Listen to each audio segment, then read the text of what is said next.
WBRE. This is 28 Eyewitness News. Good evening, I'm Keith Martin. Dawn Timoney has the night off. Our lead story tonight, the latest on the investigation into a severely injured baby girl.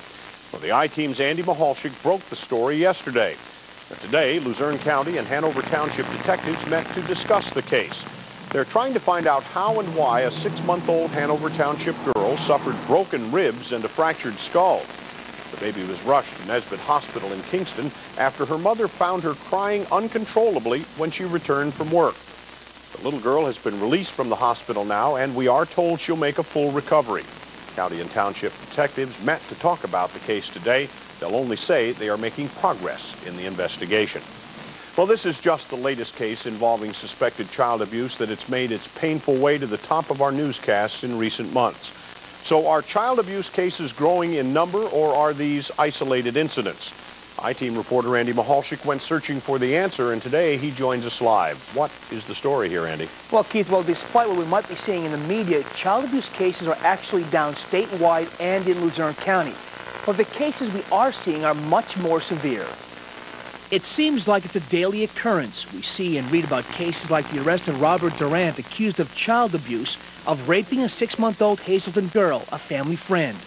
A suspected case of child abuse in Hanover Township, a 6-month-old girl suffering broken ribs and a fractured skull.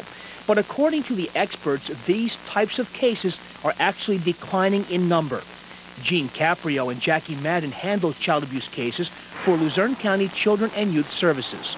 The overall number of cases and the number of substantiated cases or founded cases has been relatively the same. As a matter of fact, there is a downward trend. In fact, in Luzerne County, they've seen a 29.8% drop in child abuse cases since 1990. Statewide, that number is a 29.6% drop.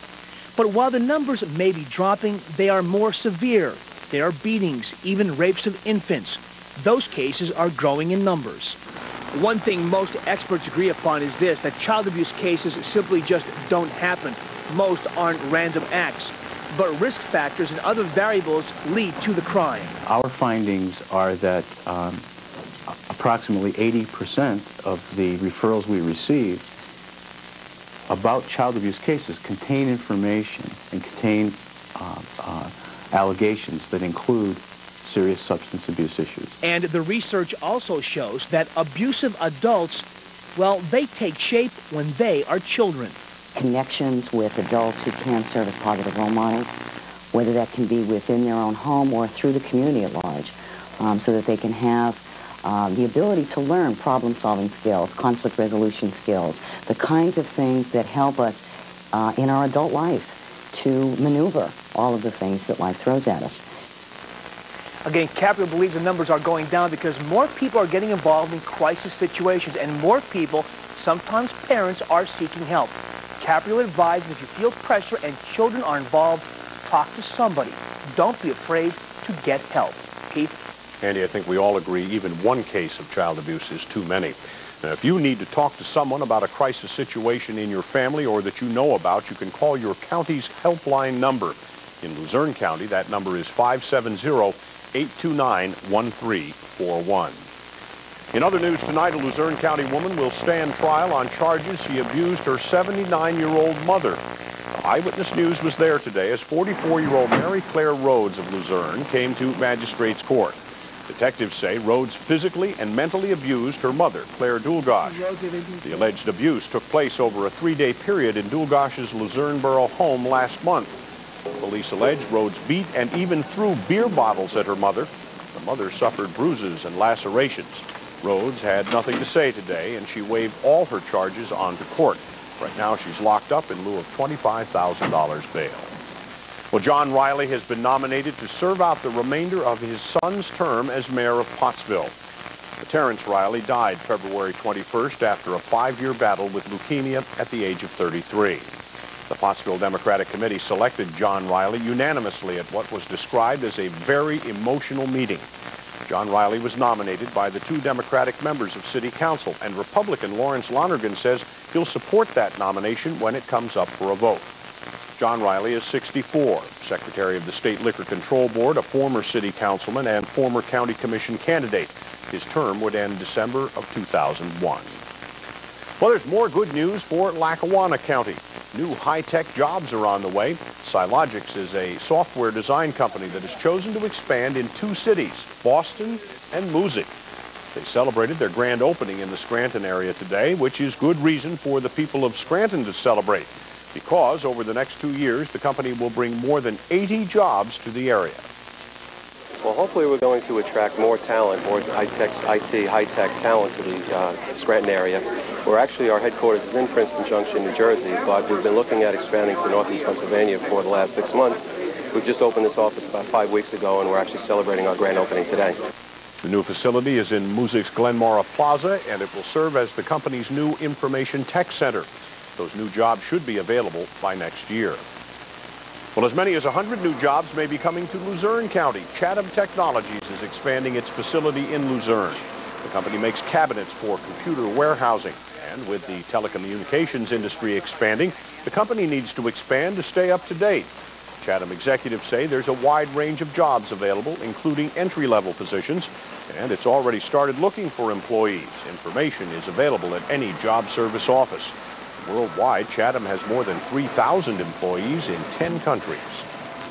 Well, all of us have done it. We spotted an irresistible dog in a pet store that just melted our hearts. But what happens if you take that animal home and then find out there's something terribly wrong with the dog's health? Our consumer reporter Jim Osman introduces us to new protections that will help consumers after their trip to the pet store. Some of these dogs' former owners unloaded them at this animal shelter, unhappy for one reason or another after they purchased the pet. A new puppy lemon law is designed to help ease the burden on places like this. It's a win-win situation for both the consumer, the pet, and the pet shop owner. The puppy lemon law requires the seller to provide a health record for the dog. The buyer, in turn, must take the animal to a vet for an examination within 10 days of purchase.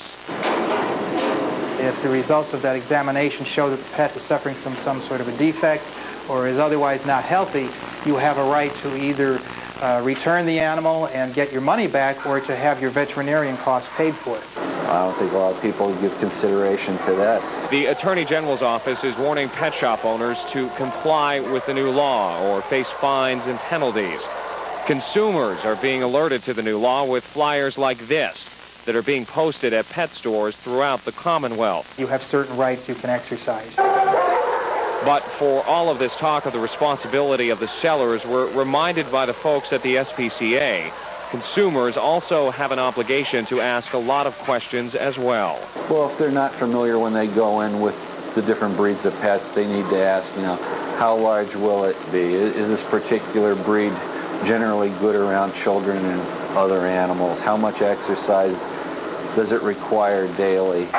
Responsibility on all sides may produce a few more happy owners and a few less abandoned animals at the shelters. Jim Osman, 28, Eyewitness News. The Attorney General's office has been conducting sweeps of pet stores throughout Pennsylvania to make sure they're following the new rules. Well, many times a trip to the hospital winds up being a stay in the emergency room, and with changes coming at Wilkes-Barre General and Nesbitt, the problem has the potential to get worse.